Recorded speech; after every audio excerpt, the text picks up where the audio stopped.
Small cities. I don't remember, but yes, there's a reason. What's the reason again for the public hearing in the small cities? It's because it's required, and I was gonna do one for mine, but they forgot to notice in the paper, so I'm gonna do ours in January. Because it's federal. Yeah. I actually looked up the state statute because I didn't, or the federal statute because I didn't believe them. I found it. But I think they've already talked about the changes, but I think they just wanna just reemphasize that, and, I know a lot of property owners are here, so.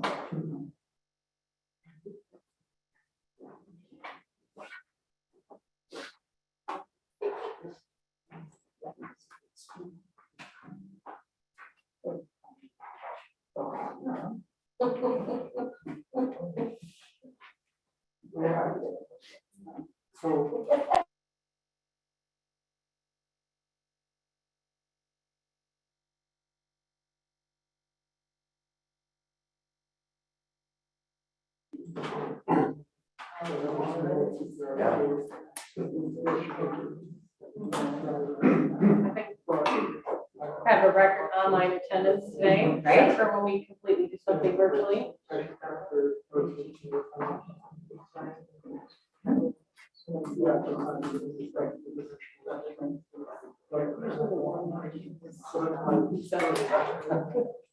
what's our protocol? They online council members can't participate. No. So we won't call them. Nope. So we don't do a roll call. Right? Yeah. I don't know how to turn on those CDs, but you're gonna attempt that. Their location doesn't really should be on. The bottom is just reflect. I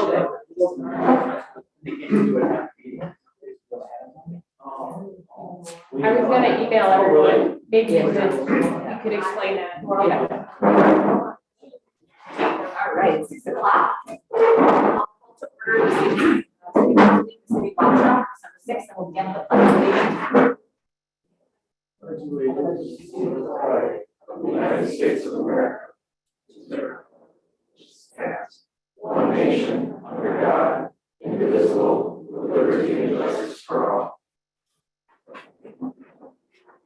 We have excellent public participation tonight. We have kind of weak council participation. We have some unexpected illnesses amongst members of council, and we have a member of council who's not able to be at a public location tonight. So we are quorum, but just barely. So that's kind of what happens when polls and foods take over. So we do not have a guest speaker. We're going to hear from later, right, Carolyn, with the okay. So we'll take any public comment. If you've never made comment to council before, don't let the podium intimidate you. It's easier for us to see and hear you. Just join us at the podium, share your name and your residence for the record, and just share your comments with council.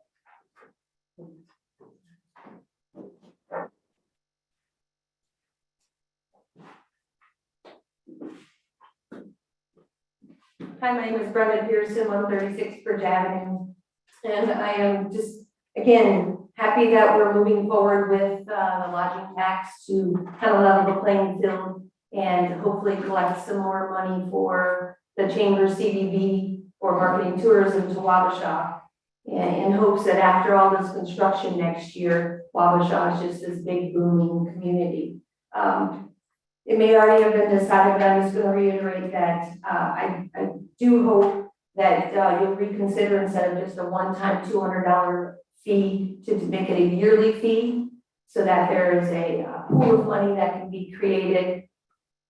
Therefore, going forward, it helps with administration costs on the side of the city, but also just in general, if you have to purchase things, if there's follow-up that has to be done.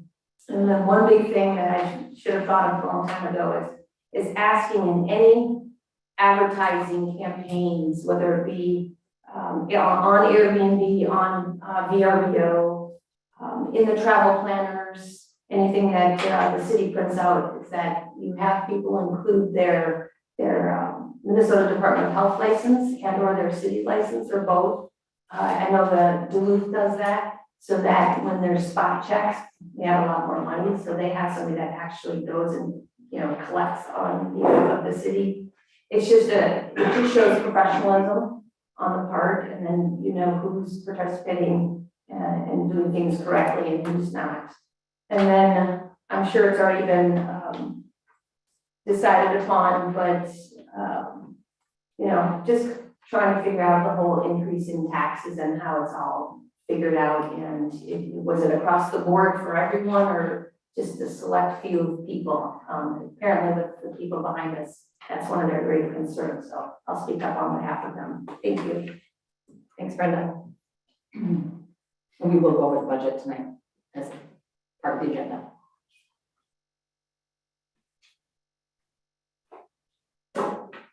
Any other public comment?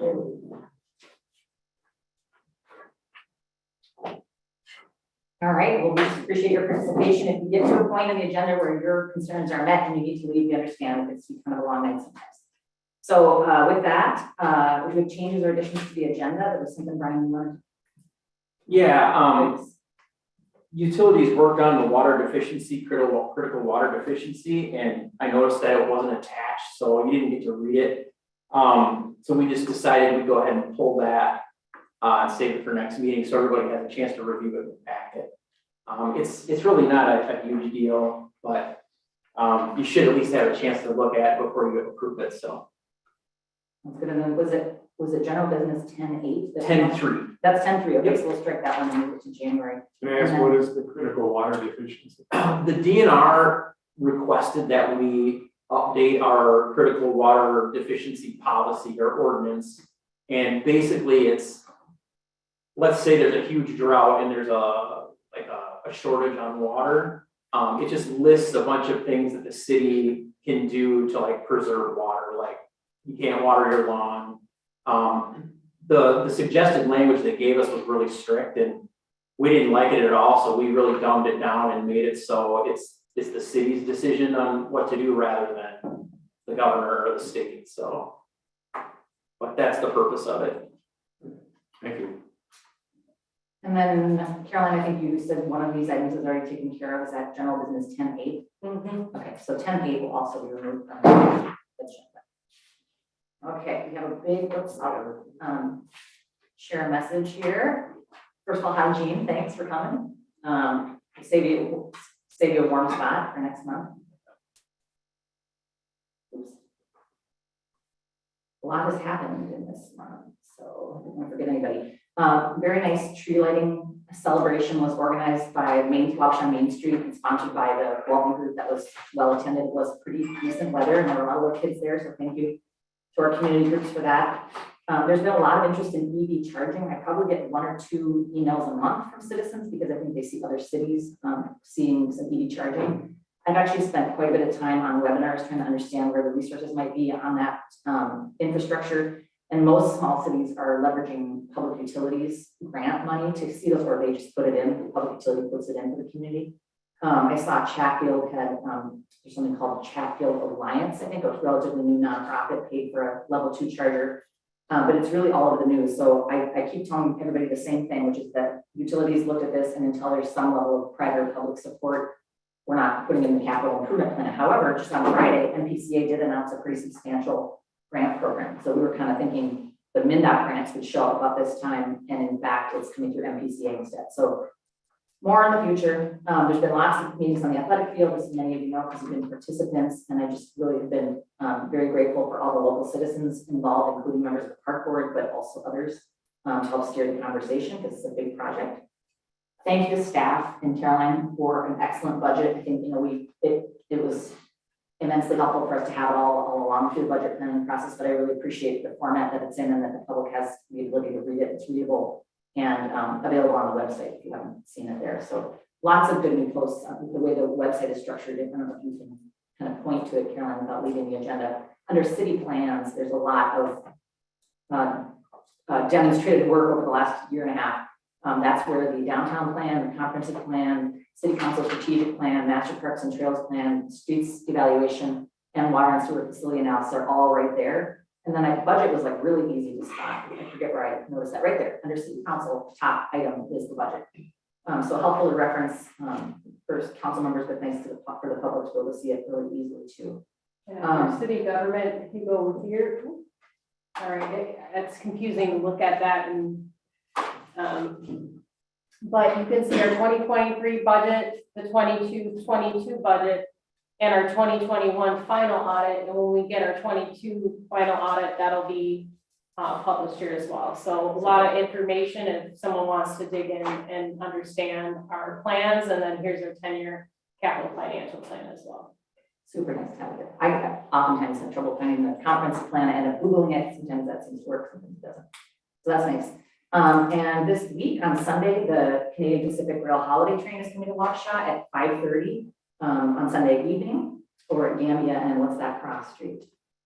The railroad. That's how it gets here. So I will be excited to see anybody from council there. It's a really fun event. We get a lot of support from EMS and police to make sure that's a safe and well-lit event. And there'll be at least 2 vehicles accepting donations for the local food share. It's a really big deal for food share. They really rely on that and are having distinctly increased costs, just like everybody's households, and really are relying on a big community donation at that event. We will also receive, I feel like it's in the $3,000 to $4,000 range check from Canadian Pacific, and they were able to make that contribution even in COVID when they did not bring the holiday train here.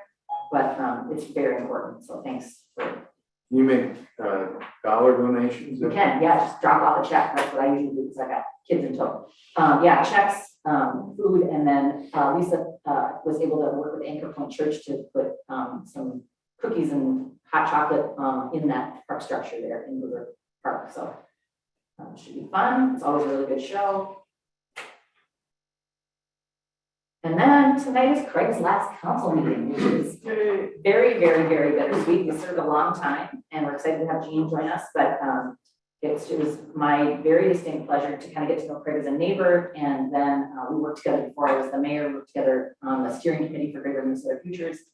And it was very evident to me that Craig's background in not just community work, but also in government would be really helpful to that project and everything else that we do. So kind of broke the mold with the amount of government experience that you have, Craig. And I got his bio when General Holland was here, and I actually didn't know some of this stuff. So some of you probably know that Craig was the county engineer. That's when he came to Wabasha in 1988. But before that, he served the Minneapolis Public Works Department and the U.S. Forest Service in Utah, and then was also with the U.S. Bureau of Indian Affairs in the upper Midwest. And after his county highway career, he transitioned to the Rochester District of MnDOT in 1999 and then retired in 2011.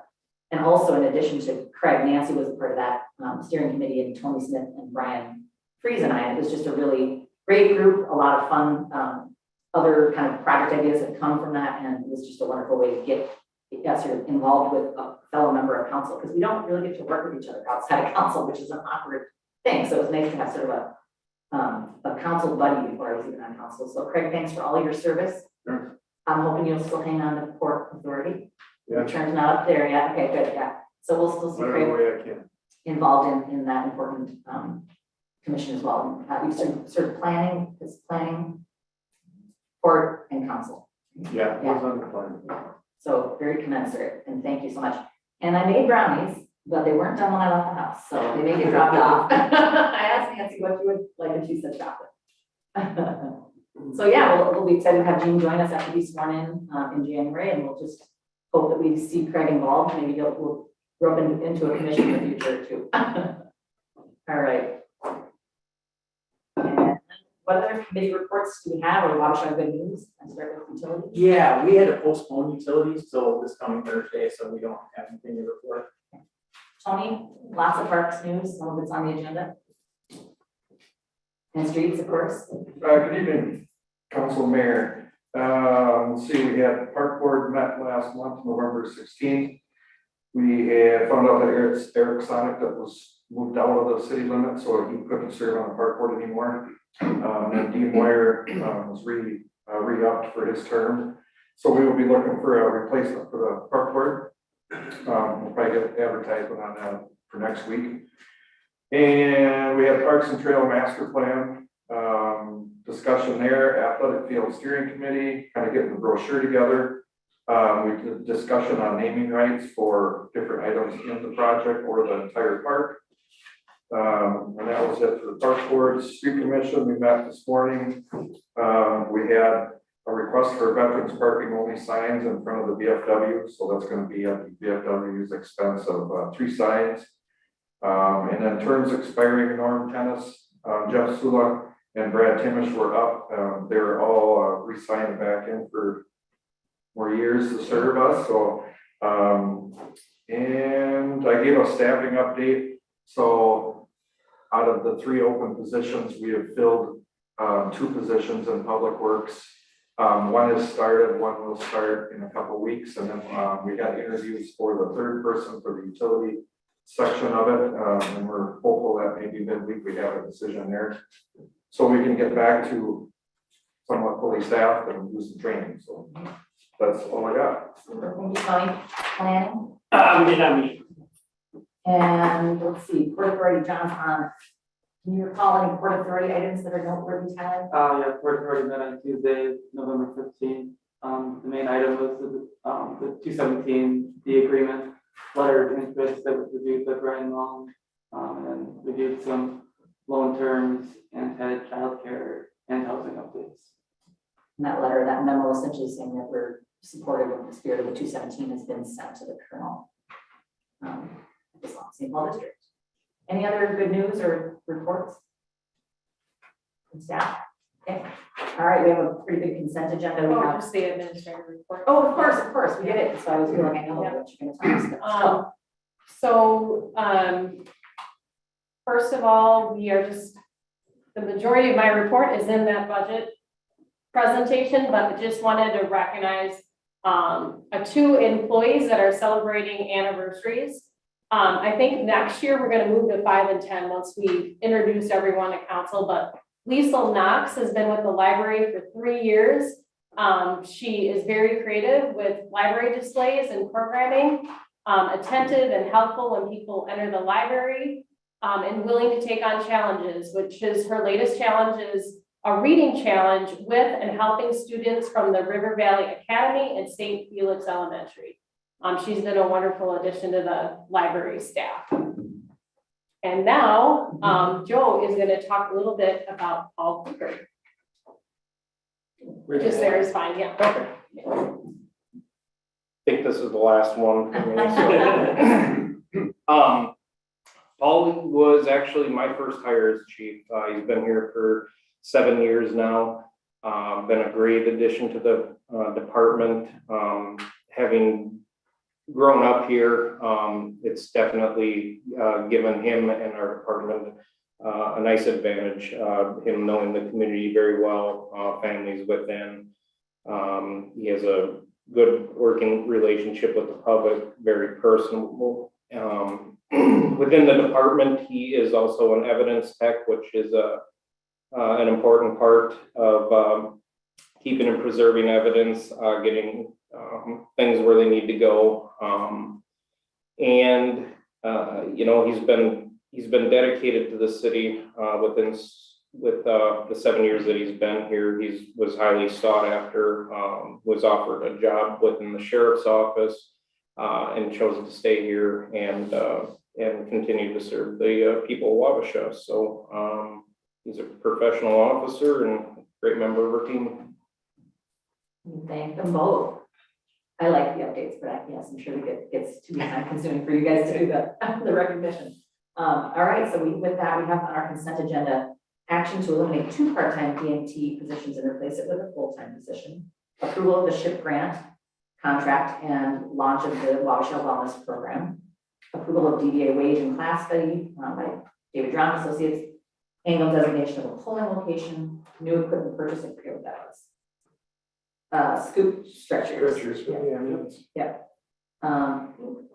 Our regular council minutes from November, our December warrants, the Wabasha Fire Relief Gambling Permit application, liquor license, the St. Felix Liquor and Gambling Permit, Chambers temporary liquor license and gambling permit, approval of a full-time public works technician, and that's the hire Tony mentions, that would be Justin Finley. And the MnDOT lease agreement and our projector purchase for City Hall. Do we have a motion to approve consent agenda? I so moved. First, Second. we have a second, we have a first from Tim and a second from Greg. Any further discussion? All those in favor say aye. Aye. Opposed, same sign. All right, now we have a public hearing on the small city rehabilitation program. And is it virtual? I guess, is anyone, I guess we're opening the public hearing. We forgot to pull up that script. Oh. Do we need a motion to open it or, okay? Yes, okay, Yeah. all right, other thing, hey, it's not I see you in the corner, just out of my line view. That's all right, I'm always peeking around the podium thinking that someone's gonna be sitting behind it. So yes, we would entertain a motion to open that public hearing, and it's. I will. We got I'll second. a second. All those in favor? Aye. Aye, opposed, same sign. It's, public hearing opens at 6:18. And do you make any comment? Good evening, Mayor and Council. It seems like only days since I was here last, and I have good news to share. So since we made the administrative change to the grant, we have sent out 23 applications. We are looking to close one loan. We are verifying 7 actual applications. We have 3 inspections scheduled, and then we are also doing cross checks on 7 of those applications. So it's moving forward quite well. Tonight's public hearing basically is, as Administrator Gregerson had looked up, it is a requirement of HUD to have a second public hearing on the citizen participation plan. The changes that we made between the city and Semtra were administrative, so there really is no change to the plan. So it's just to basically open that up for comment. Things are moving well, and we're continuing to market. Everyone should see in the Herald this next 2 weeks, and then on the city's Facebook page, kind of tying in some ads there. So it's been a great response. Very good, thank you. Any other comment related to this item?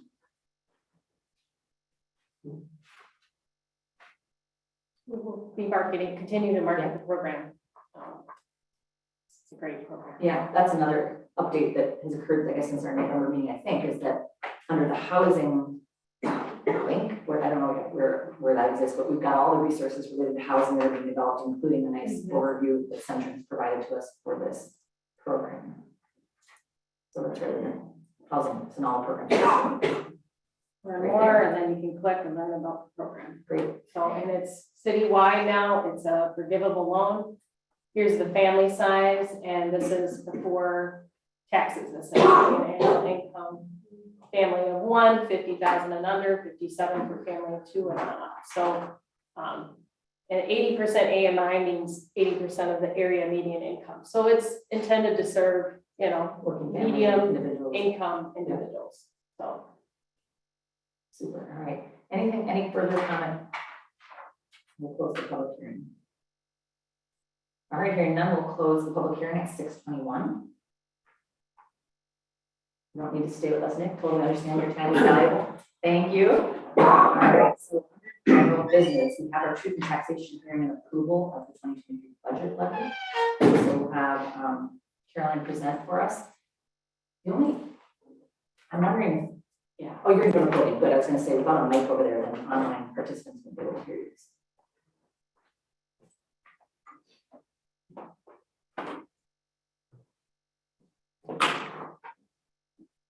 Last year I had to do this online, so That's right.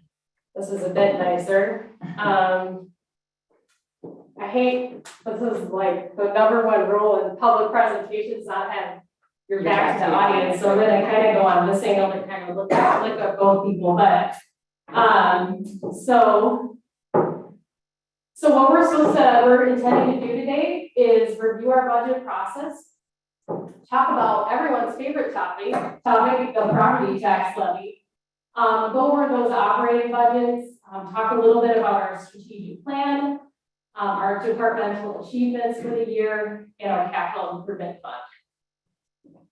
So our budget process has started since July, with that preliminary budget being presented in August, and then we did a preliminary levy at 15.7%.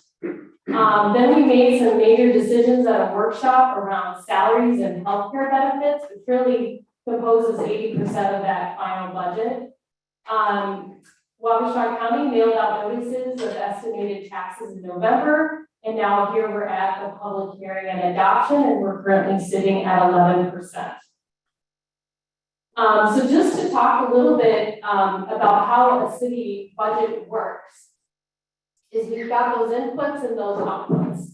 So the city collects property taxes, user fees, other aids from the state, and also bonds for funds, and that all gets plugged into our city budget, which then helps keep our city running and also funds the capital improvement fund. So here is a summary of our property tax levy this year.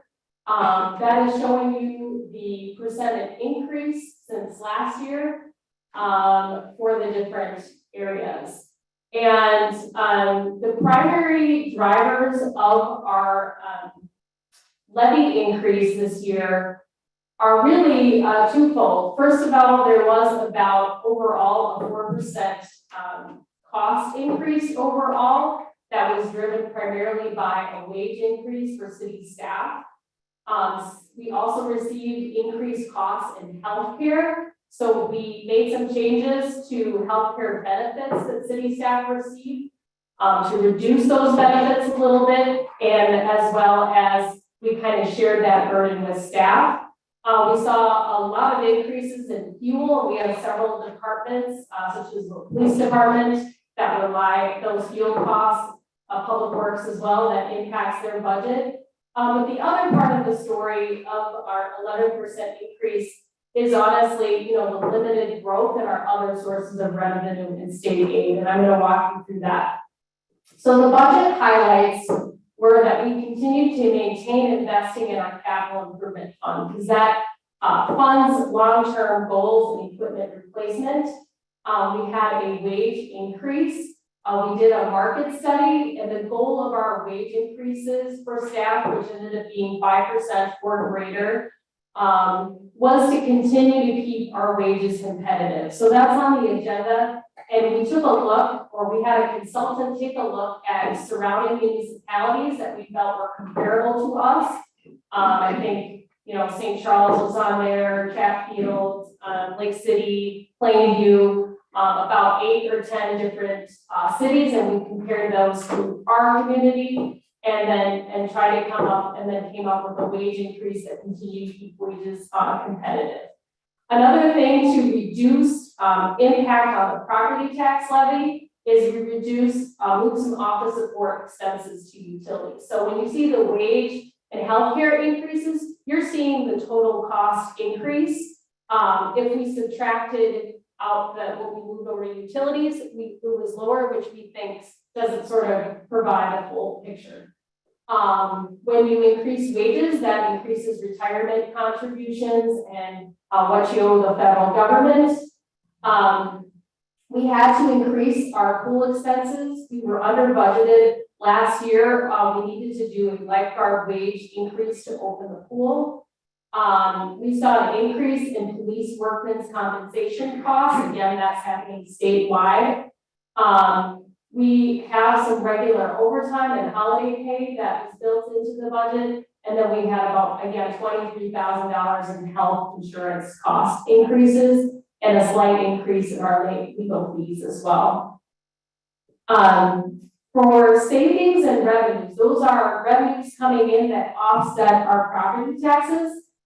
That was a lot lower than it had been previously. And the main reason is that we saw last year we invested $110,000 of our American Rescue Plan Act funds into the budget. That was about $110,000. This year we are doing $60,000 to offset property taxes to help lower the property tax levy. Next year we'll be at 0. So we kind of talked about that as a group, and council wanted to put as much as they could in this year, knowing that that revenue is going away next year and there's no replacement for that revenue. The additional revenue that we got from the Minnesota state aid is about $3,400. As you can see, that's pretty minimal. We did see a slight increase in police aid that offsets the police officers' pension costs. We found that we were overestimating what we were seeing in billable runs from the fire department, so we did lower that revenue estimate by about $20,000. Darren shared a strategy with me today that he is hoping to bring up that amount, but we wanted to be conservative versus having a deficit in our budget. We did do across the board increases on campsites, so we have accounted about $10,000 in campsite fee increases. We added in, we are leasing out the transfer building to the chamber. We lease out some stores to the county. That was about $8,700. The harbor lease agreement had about a 2% increase, and we did see some extra revenues coming in due to lodging tax just due to enhance collection efforts. In ambulance revenue, there's pretty much no change, and in pool revenues, it's about the same. So overall, since last year, our revenues are down by almost $30,000, and that's with us doing as many increases as we could. And so what those fee increases are hopefully going to do is continue to transfer to next year. The small fee increases that we did couldn't really make up for that $50,000 decrease from the ARPA dollars. Here's another way to look at our budget. As you can see, over 50% of our budget is covered by the tax levy, but just as nearly half is covered by that local government aid. Our fees and charges for service is about 25%, and aids and credits. So we do rely on the tax levy, but we do have a number of other areas, and we're continuing to use strategies to build up those areas. Here's just some long-term trends on our budget of what's moving up and moving down since last year. And where you see general increases, that again is primarily due to wage and healthcare increases. No new projects were taken on by those changes. And elections just went down because we're not having elections next year. Oops. And I think, like I said, police and ambulance went up more significantly. Public works is down -1% just due to the high turnover in staffing. So while they had an overall wage increase, their overall budget went down a little due to, I think he lost like people with 10 years of experience that have been with the city. And with the police department, we've discussed this, Joe and I, he has a very set of senior level officers, with the person with the least experience maybe having been here 3 or 4 years, but most of his department is in the 7 to 10 years worth of experience there. Here's our debt service payments. We have a lot of big projects. So these 2 payments on the bottom, those water and sewer payments, those were our last payments that we made this year. Next year, those payments are going to be replaced with that downtown construction project. So some debt is coming offline, and the downtown project is going to be replaced with that new debt. This is our existing debt, and when we're talking about the athletic field, that's a planned debt that's also coming offline, along with some other future expenditures that we have planned in our capital plan. But this is what our 2023 debt payments look like. So just overall budget trends, I kind of reviewed this with council, but I thought it might be helpful for our audience here, is that once again, as we, our expenses are that, I wish I had a pointer, that orange line that you see on the graph, that is steadily increasing, and the tax levy increases along with it. Over the past 5 years, our general fund expenses have increased 27%, while general fund revenues, not including property taxes, only increased 8%. So we just, our expenses are going up, but our revenues are not. And part of that is that we had to add, we've added 5 full-time positions since 2017. We've added, it says fire, but I don't, police, sorry, Jared. We've added 3 full-time EMTs. We took 2 part-time police officers and made them full-time, and that just added some more pension and healthcare benefits. And we've added a 0.8 finance director. So that's kind of some of why the costs have gone up. I feel like we're good with where we sit with staff. We don't have plans to do that, but that's kind of why you've seen some of the increases. But another thing that I talk a lot about in the budget packet is just where we are with wages.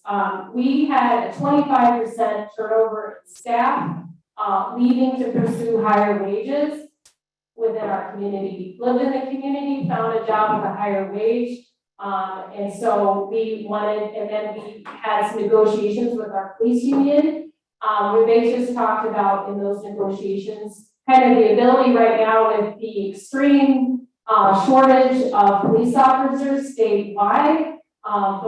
Those increases are going up significantly. So we raised police union wages to, again, keep that experience within Wabasha.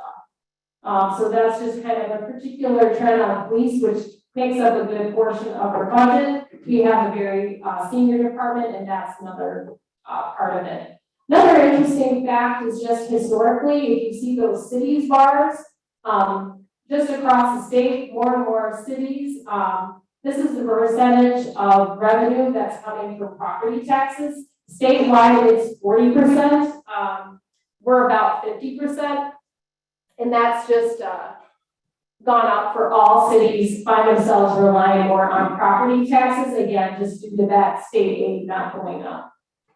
What are we looking for a budget impact? So based on a home that's $150,000 in value, the estimated tax increase in 2023 would be $140 or $11.68 a month. A home valued at $200,000 in 2022, their estimated city tax increase would be $185 or $15.42 per month. And we're at a 74.5% tax rate. So we've got that up there. So annual city taxes being about $1,000 for a $150,000 home and $1,559 for a $200,000 home. And Tyler put these great graphs together, and I just wanted to do a shout out for him.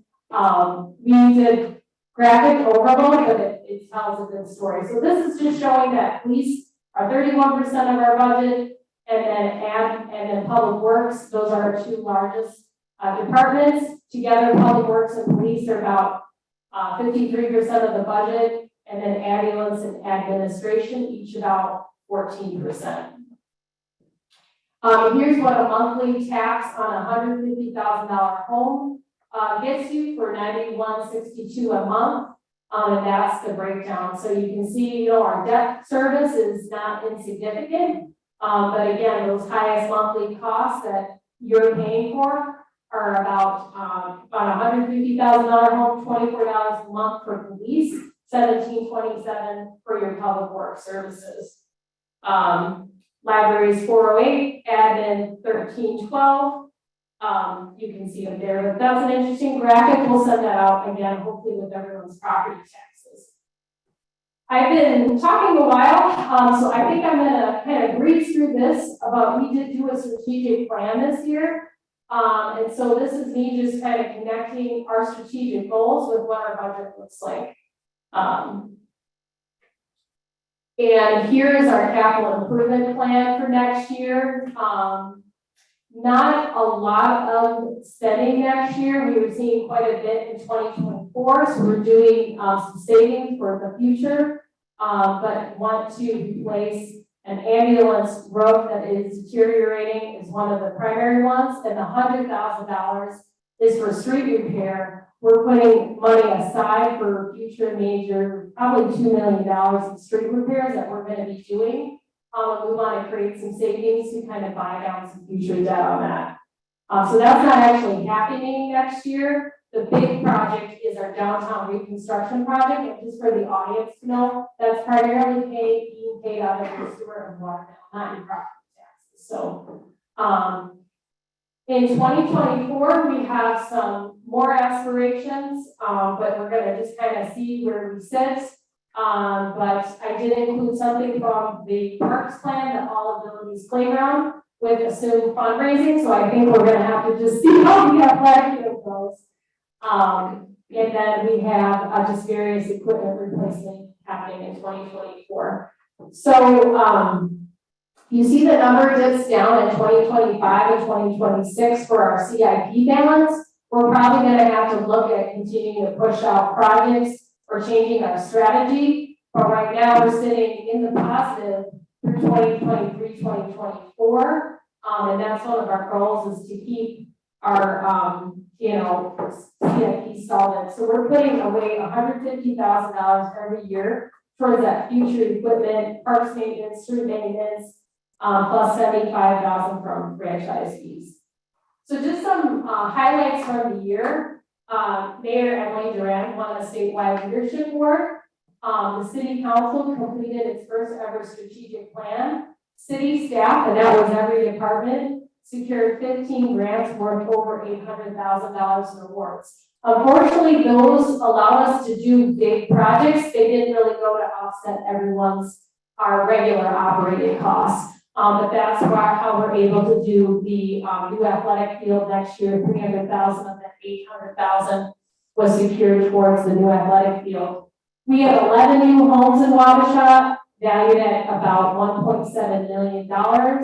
We had 1.1 million in valuation alteration permits. And we took out the Eagle Center amount, but there's about $4 million in investments that went into the National Eagle Center. We really focused on improving our website, and I think I showed you a little bit of that. Website traffic is up 20%, and I asked, because I couldn't believe it, that these are individual page views, but we have individual people. It's hard to believe, but 24,000, and about 3,000 on Facebook viewers, and we're up 4.5% since last year for Facebook views. And then we released 9 press releases to the news media. Police department, they did over almost 4,000 calls for service, executed 16 search warrants, 12 drugs, 2 thefts, 2 fraud. They charged 12 drug cases this year. 3 cases are currently under investigation, and they completed their use of force training and ongoing outreach. Here's some of the thank you letters that they got this year. And it just kind of demonstrates just what an amazing group of people we have there. Just people reaching out to Joe about the quick response and the great service they got from the police department. Here's their calls for service chart. As you can see, it's probably about average year, Joe, so far. 2021 and was a little definitely higher than what this year is going to be, but definitely on par with what a normal year is going to look like. For the ambulance department, they responded to 513 calls for service this year. Heart attacks, strokes, diabetic emergencies, trauma and crashes. They delivered 10 CPR classes. We hired a new ambulance director, Brian Marking. A teenager saved his father's life due to a high school CPR class he received. So those CPR classes are really important. Our volunteers delivered a baby as well. That was amazing. And just that's 15 volunteers, 4 full-time staff, providing 17,500 hours of coverage. And here's just the ambulance highlighted in the media. For the fire department, they've had 83 runs so far this year. They are 28 volunteer firefighters and going strong. They donated fire gear to Ukraine and gambling proceeds to area nonprofits. And they contributed $31,000 from gambling proceeds towards equipment replacement. Our public works kept 28 miles of streets, plowed 5 miles of sidewalk, bike paths, 6 parking lots cleared. They mowed, trimmed 56.56 acres of 24 parks. Mind you, at one point that was 3 of them doing this year. So they managed 50 campsites and 40 boat slips with 100% occupancy for the summer season. They generated over $160,000 in revenue to the city of Wabasha. They were awarded over $33,000 to plant 905 trees over a 2-year grant cycle. They were awarded $10,000 to improve Veterans Park. They hired an assistant public works director, Brian Costello, who is trained in, and they trained in 40 part-time summer employees. And they replaced that beautiful truck, plow truck with orange with 35% of the total cost covered by a grant. Here's some of the highlights of their work this year. And in utilities, I think the coolest project was the one that they got a grant to raise a manhole to allow access during high waters and prevent river contamination during a flood event. And they also educated the public with wastewater treatment plant tours, one for the high school and one for the general public. And they're investing in a new custom program software and hardware for the wastewater treatment plant. The library is absolutely outstanding. Look at those numbers. I think the most impressive one for me is 156 programs. That is amazing. And those are visits and public internet sessions and the wireless. And then for Port Authority, the National Eagle Center completed phase 1 of their $6 million major expansion project. This expansion was 100% not funded by property taxes. It was funded by the state bonding bill, and the city donated the land. I guess that was our contribution. But we partnered with them to get the state bonding bills, and they also raised a significant portion of the project by philanthropy. And then we deployed $76,000 in grants to 7 small businesses. We're working to see that. There's brownies. Okay, it's almost over, people. And did $29,500 in grants for child care organizations. So the pool, we brought back swim lessons, did 220 lessons. People loved the water aerobics class, and we got a lot of great testimonials on what an experience doing water aerobics was. And that is it. Thank you so much, Karen. I'll honestly tell you, the paper will often call about this time and say, we're going to do the year in review. What do you want to highlight? And it's like, well, it's been such a busy year, but I can't remember. And there is so much work that happens day in and day out in our departments. And a lot of it even is not really known to council members because we're not here operationally day to day. So it's really nice to have. Also, I was asked by Rotary to come give a state of the city presentation in January, and I'm going to steal your slides like crazy because they're excellent. So I really, really appreciate all the time and energy that goes into this, and of course, all the work for our departments. It's been a busy year, but a very good busy year. And I apologize for folks online. I forgot to share my screen. With that, PowerPoint slide is posted on our website. So I apologize, but hopefully maybe you guys figured that out online. So super, thank you so much. It's a good document to explain the work. We have before us a resolution. Do we have any other presentation? Anybody else have any budget items they want to discuss? Staff good. Okay. We have before us a resolution setting the annual city budget and the property tax levy for the year of 2023. It reads, be it resolved, the City Council of the City of Wabasha, Minnesota, that the attached city final budget be approved for the year 2023, and be it further resolved by the City Council of the City of Wabasha. Oh, thank you, of course, yeah. So let's do that. Yeah, thank you, Wendy. So we have our truth and taxation hearing before we have our budget approval. So we would have a motion to open the hearing. I'll move. Second. We have a motion from Brian, with a second from Tim, any further discussion? All those in favor? Aye. Opposed, same sign. Thank you, Wendy. All right, so we have our truth and taxation hearing for anybody that would like to comment or ask questions. It's a big budget presentation.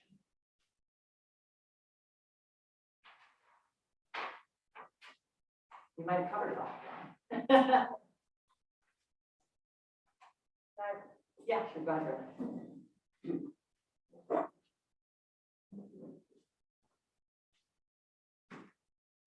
First of all, the visualizations are amazing. I'm a visual learner, so it's excellent.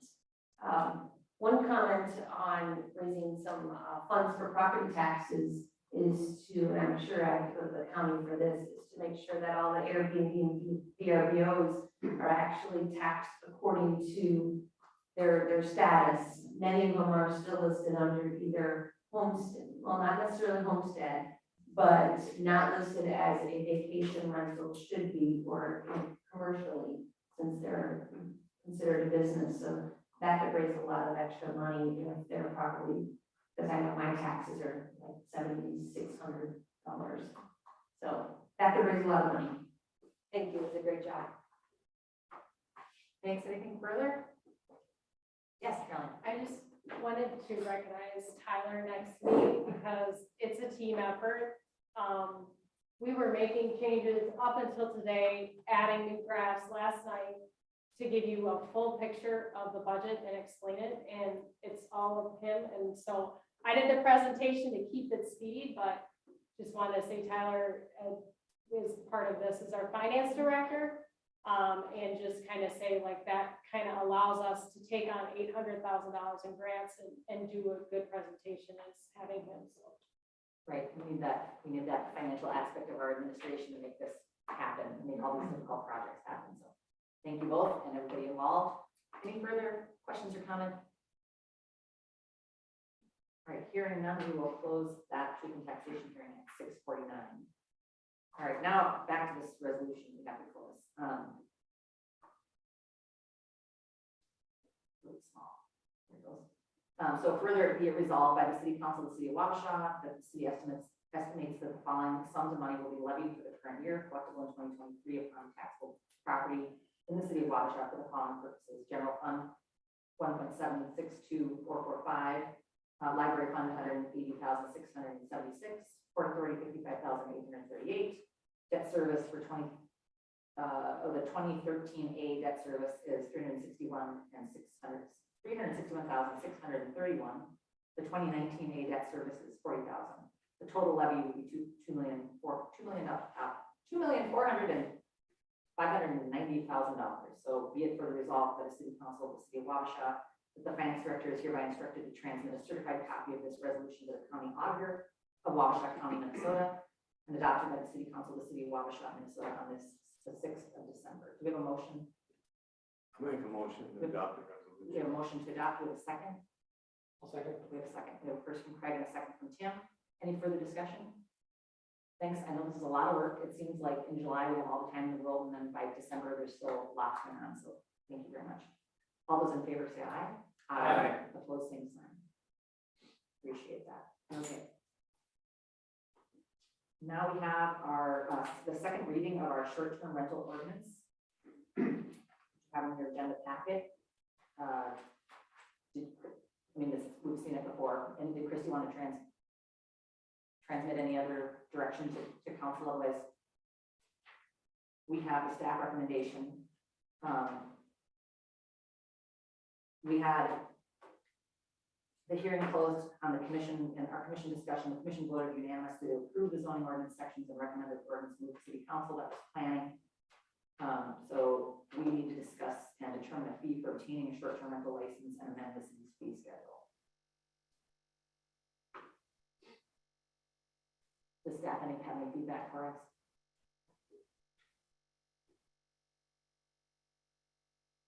Okay. So proposed was a one-time $200 flat fee for short-term rentals. Anything else we're thinking of from the planning discussion? No, I mean, we batted this around, and I think that's what majority or all, according to this, all of us adopted it unanimously. So I say we just go with that for now. I think it's a good step in the right direction, at least identifying, updating our ordinances, you know, and making it much more compliant than we currently are. So I think it's a good step in the right direction. So do anybody want to make a motion to approve the second reading? I just wanted to say, I've been against this whole ordinance from the start. I just wanted to be clear. Made a motion before we even started to pursue it, to not pursue it.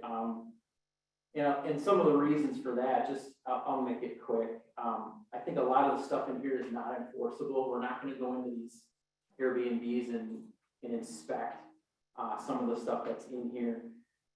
It's like redundant government oversight with the state, having permits for all this stuff. One of the arguments that was made to me was about, like, there's no limit on the number of people that could, you know, stay in one. You know, my parents have a Airbnb in the house next door, and they say, you know, there's 12 people at a time, 4 cars. And nothing in here even addresses that. The other thing, which was pointed out in a letter to the editor, we just raised taxes like a lot. And I think just another fee on top of that for these guys running their businesses is too much. So those are the reasons, and so I'll vote no on this if a motion is made. No. Yeah. Okay, not yet. All right, any other consideration? We'll have that discussion too after motions made. Do we have a motion to approve it? I'll move. Do we have a second? I'll second it. All right, any further discussion? I am not in favor of it being recurring. I understand what Brenda's saying, it's that additional money is not gonna stack up. So we don't have the administrative will to do anything further than know that these exist for the purposes of compliance with lodging tax, but we really don't have the staff time, or I don't think the impetus to go further. We don't, for instance, monitor our long-term rentals, so I can't get behind a lot of scrutiny of short-term rentals when we don't have any scrutiny of our long-term rental, where they're, you know, people's health and welfare is at stake with regards to their housing. So I'm fine with the $200 short, you know, it's a business cost, obviously, for these individuals, and more than that, I think is I can't justify it. Any further comment? Just one last thing, that you reminded me of is staff's been against doing this from the start, because it will be a lot of work for them. So that was my last reason. All right, we have a motion, a second. We'll call for a vote. All those in favor say aye. Aye. Opposed, same sign. Aye. All right. Thanks. I know a lot of time has gone into this.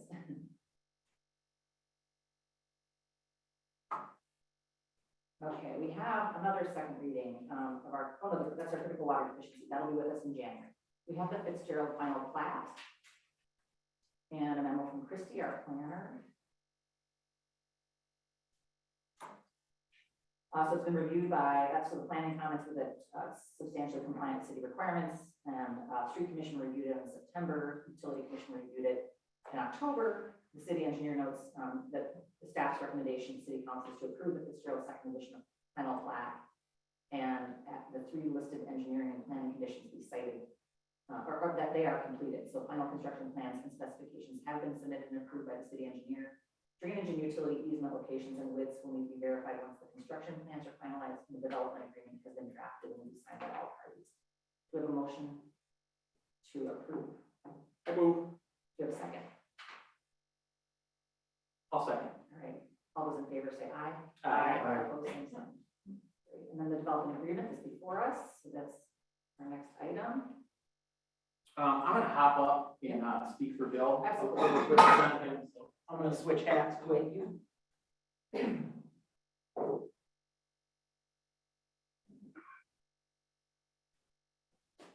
So I'm Brian Woodley, Johnson Schofield.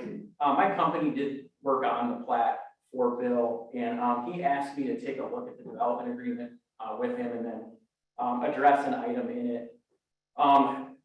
We raised a couple things to Carolyn and worked through them. Actually, it wasn't you, it was Christy that I worked with. So we got those things ironed out and came forward with this development agreement. There was one thing that Bill wanted to ask And that is the cash requirement that is being asked for him to put down. So there's a large burden on the developer in all development. And this is almost kind of new for us. It's been so long since we've done a subdivision or a development. And we did not have Bolton and Mink on board the last time we did one that I can remember of any significance. And so we're introducing a lot of different protocols, especially like engineer oversight on the actual construction. Normally it's approved, the contractors go to town and there you go. And the city's accepting these public utilities and we're responsible for taking care of them, replacing them. We don't even know what they put in the ground. So one of the things they want guaranteed, and that's the letter of credit portion, is that when this gets approved, the city wants to guarantee that these improvements are going to be made. So if, and I'm just in general, a developer, it doesn't have to be Bill, it can be any future developer. What if they abandon the project? What if they abandon it when it's half done? We need a guarantee that things are going to be completed. And so we ask for a letter of credit so that we know there's money to draw from to complete this stuff if need be. So I do have a letter of credit for over $400,000 from Bill to do that portion of this work. Getting to my point here, another ask from the city is that he put money into an escrow account, like actual hard cash. And the purpose of this cash is that through this oversight, we're going to incur expenses. So our city engineer is going to do site inspections. They're going to do as-built reviews, things like that. And then they're going to send invoices to the city, which the city will have to pay. And so rather than paying them and then having to invoice Bill, what this is asking for is that he hand over an escrow account, and it's a percentage of the project in order to pay those bills. And so what we're asking is, we would like to forego that cash payment.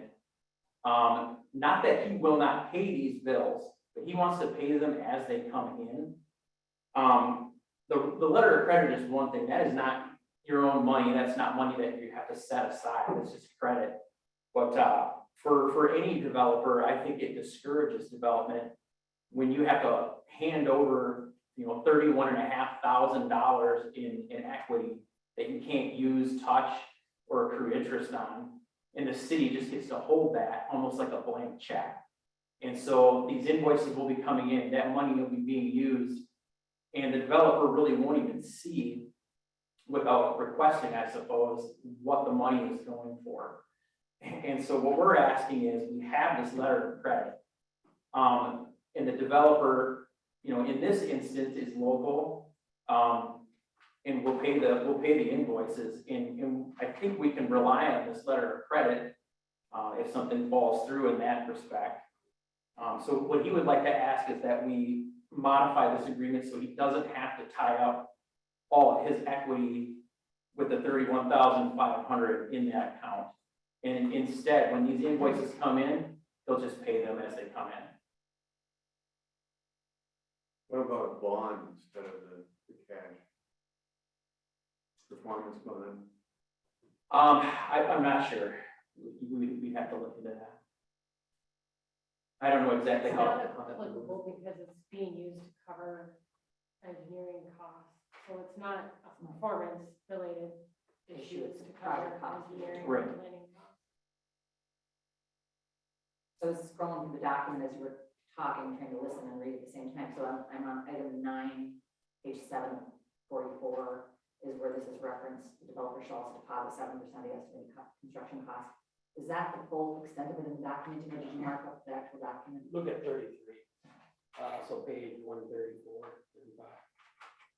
That's where he Yeah, gets, there's that's a where he pretty- gets the $31,000. Yeah, there's several items listed that make up the $31,500.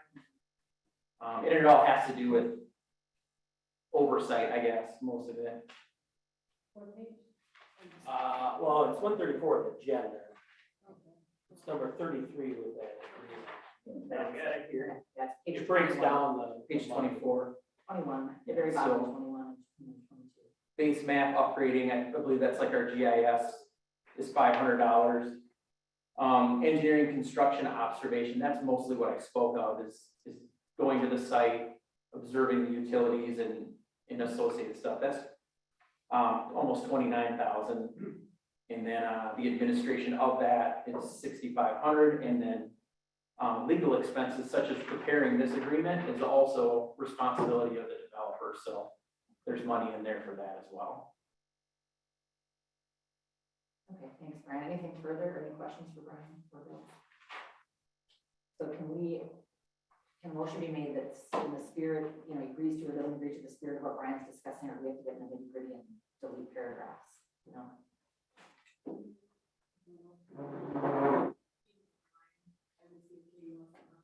Okay. Katie, can you hear us? Katie, are you able to comment? I did not hear that question. Can you repeat that? Oh, I have her muted, sorry. Okay, Katie, one more time. Can you repeat the question? I didn't catch all of it. So I was just curious from a procedural standpoint, whether we can agree or not agree to the spirit of what Brian's saying, or do we actually have to delete paragraphs from this document in order to make these changes? I think if you're wanting to look at doing an invoicing option, I would recommend that you go ahead and approve the agreement with direction to make those amendments with final review by city attorney and planning and engineering staff. The reason I'm going to recommend that is we can make those edits if that's the general direction, but he cannot record the plat until the development contract is approved because they have to be recorded together. So in order to keep Bill on schedule with what he's planning, that's what I would recommend. Yep, okay, thank you, that helps. Any motion related to this item? I'll prove that with those recommendations. I agree. I mean, it's a local developer. I think the spirit is, let's remove it and then pay it in time to keep it moving. And I know it's one of the biggest things Wabasha needs is plots and buildable land. So I'll make the motion to approve. We have a motion, we have a second? I'll second that. Any further discussion? All right, all those in favor say aye. Aye. Opposed, same sign. I'll abstain because of my involvement in that. Thanks. Yeah, are we good with 3 votes? Mine counts as a quorum. It does, even though- thank you. Yep. All right, good, very good. Yeah, thank goodness we're all here. All right, super. Yeah, we don't want to keep that or create any disruption to that timeline. So thanks for explaining that. And then staff can take direction to make those changes as outlined. And we won't see that again.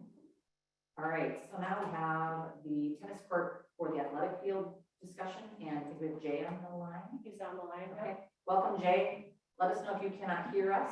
Otherwise, we'll welcome your presentation of this item. I guess we give a little bit of background. We have had an interest from a donor who knows a lot about tennis court design and has other friends and colleagues who do. They're interested in seeing a reinforced tension concrete court built, as well as that same construction for our pickleball courts. They would like to make a significant donation to that aspect of the project.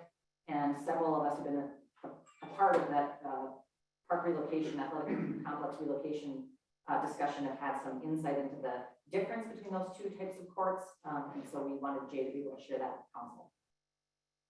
Welcome, Jay. Thank you. Good to be here.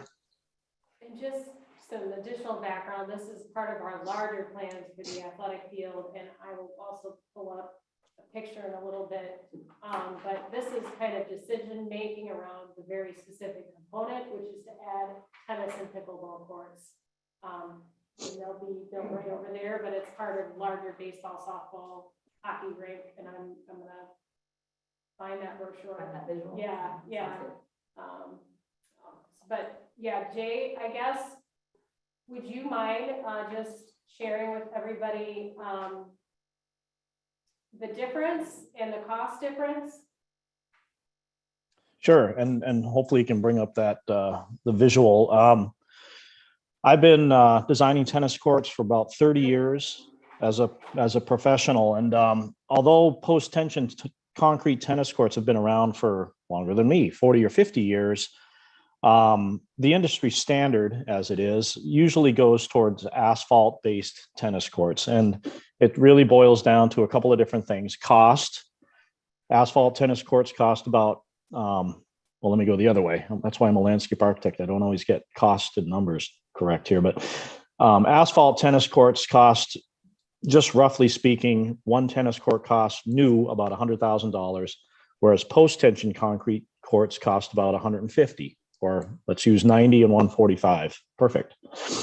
So the initial cost is more. And before I get into the life cycle cost, the other criteria that goes into choice is the post-tension concrete courts are fairly specialized, meaning there's not a lot of contractors that can build post-tension concrete courts. Oftentimes those concrete contractors are coming out of the Twin Cities or out of Rochester, out of bigger metro areas. And so sometimes the mobilization costs are inflated. Sometimes on smaller projects or perhaps on larger projects, the excitement maybe for the contractor to come out and do those post-tension concrete courts isn't maybe as high. Anyway, the benefit of each of the courts, the asphalt courts certainly live a long and fruitful life, as it were. But in Minnesota, the flexible asphalt pavement needs constant maintenance, just like your parking lots. They require recoloring, as do the concrete courts. But every year or every 2-3 years, they need crack sealing. And every about 5 or 7 years, they need new color coating. And it's both an aesthetic and, more importantly, a preventative maintenance cycle. And then after about 20 years, like your parking lots, they've lived their lives. The asphalt is going to break down just because of the weather and the seasonal changes, the frost heave, the expansion contraction. And after about 20 years, you're left with a deteriorated pavement that requires reconstruction. Whereas the post-tension concrete courts and post-tensioned, Caroline, I don't know if we have those. If you go down a little further in there, does it have the pictures? No, the diagram of that. Yeah, there you go, right there. What post-tensioning means is there's actually cables inside the concrete that when the concrete is poured, it starts to set up, and then the cables are tensioned. They're literally pulled so that the concrete is tensioned on itself, and the entire slab is now one large surface that floats on whatever it's built. It doesn't crack because it's compressed with those cables, and as well the reinforcing. And so the benefit there is that even after expansion contraction, or what we would think of that in the winter months, it doesn't crack. And so after 5 years, you color it. After 10 years, you color it to just replenish the color coating. But these post-tension concrete courts sometimes last up to 40, 50 years into the future. So the life cycle courts, or the life cycle costs of the courts, and now I'll ask you to go way back to the beginning, Carolyn, is initially they cost more for the concrete, but over time, the life cycle cost becomes more advantageous to go with the concrete. So that was a lot of information in a short period of time. No, that's helpful. I mean, Tyler was able to send me the brochure too. if you for those that were already a part of this discussion, I can't remember the figures and I can't quite see them, but I was envisioning this 50% overall cost increase to remain that for the construction of it as well as the maintenance of it. And I think what we've learned is that the life cycle costs are more comparable.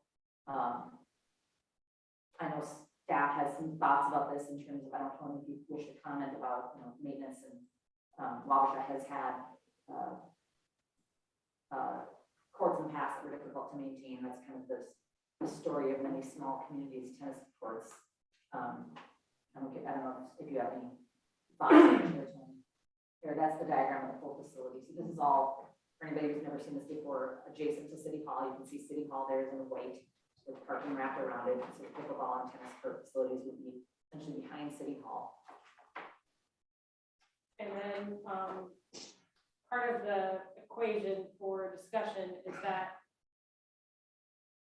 we have a $300,000 grant funding this and an ambitious goal of $550,000 in donations. And we do have a donor that had committed $50,000 and now is saying, you know, they verbally indicated that they would be willing to donate between 70 and 100,000 towards the cost of the project if the city chose the post-tension concrete. And the donor had indicated if the city goes with asphalt, they're not interested in making a contribution because again, they're thinking and having learned the presentation, thinking it makes more sense.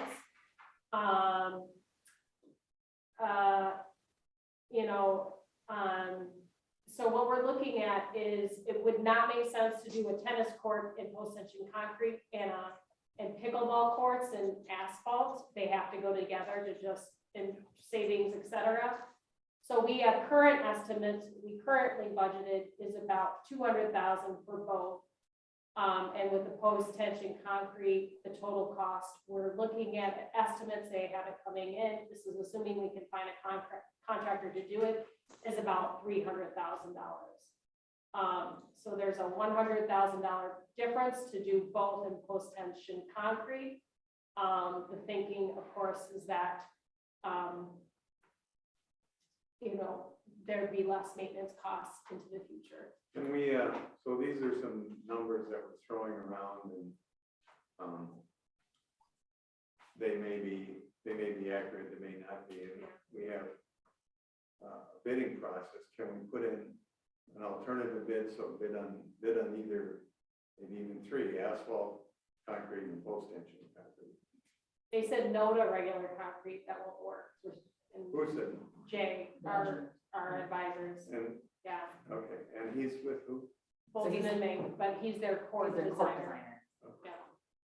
The other thing that comes along with it, we bid both of them, we're gonna spend another $4,000 on the engineering part for two different ways.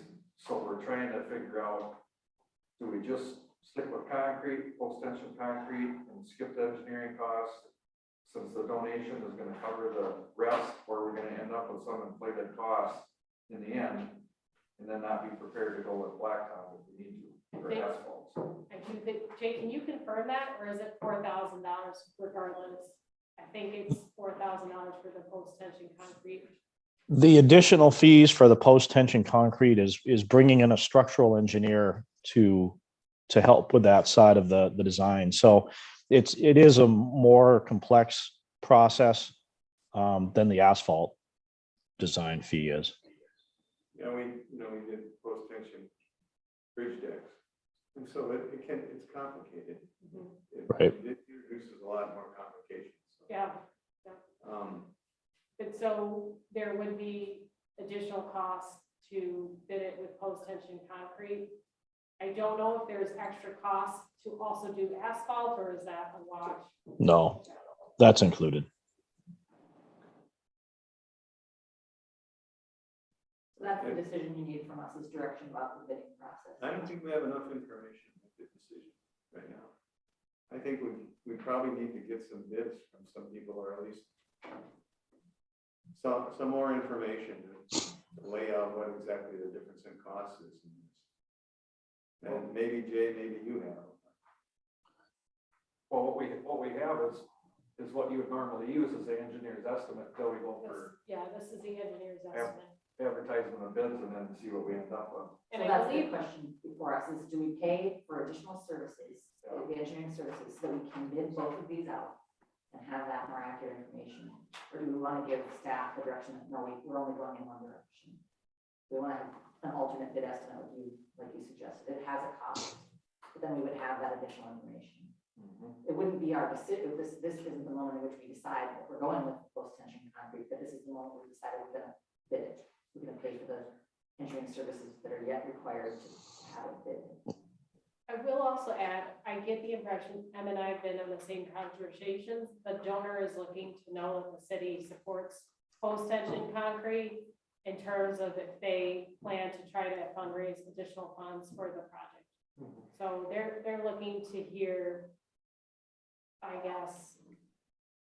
Well, I'm grateful that we have a donor that's going to contribute to the cost, but, still thinking that, I don't know why we need to make the decision now. It seems like there's plenty of time to do that engineering, this park.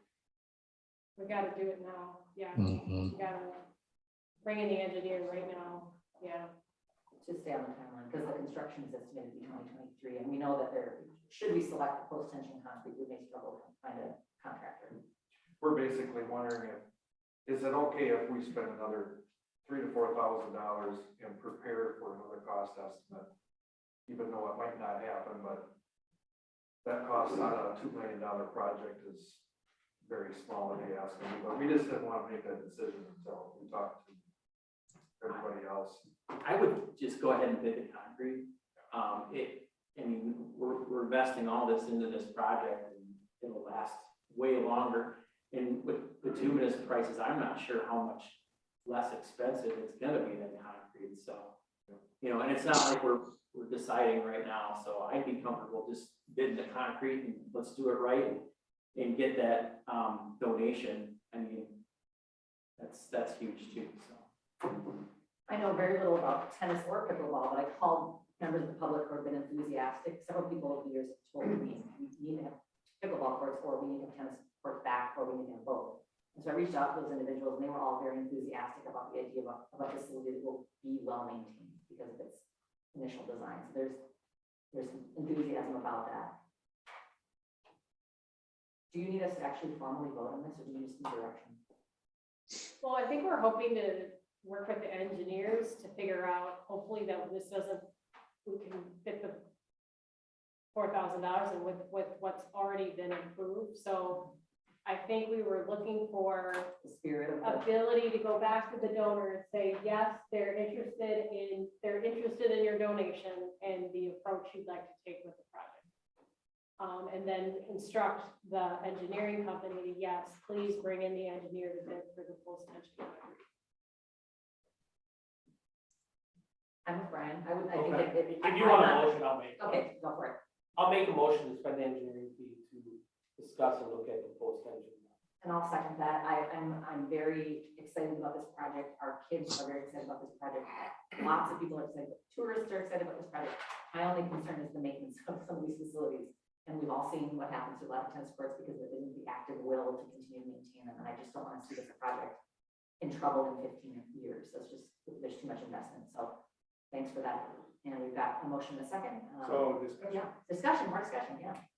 So what's the motion now? That's to approve the additional engineering that's needed? Yeah, And how much is that? estimated to be 4,000. I will come back to you if we need to change the budget. As you remember, we had that big number. And so I'm hoping to work with them. So that's within what was already approved, the total amount. But I think you can do that. yeah.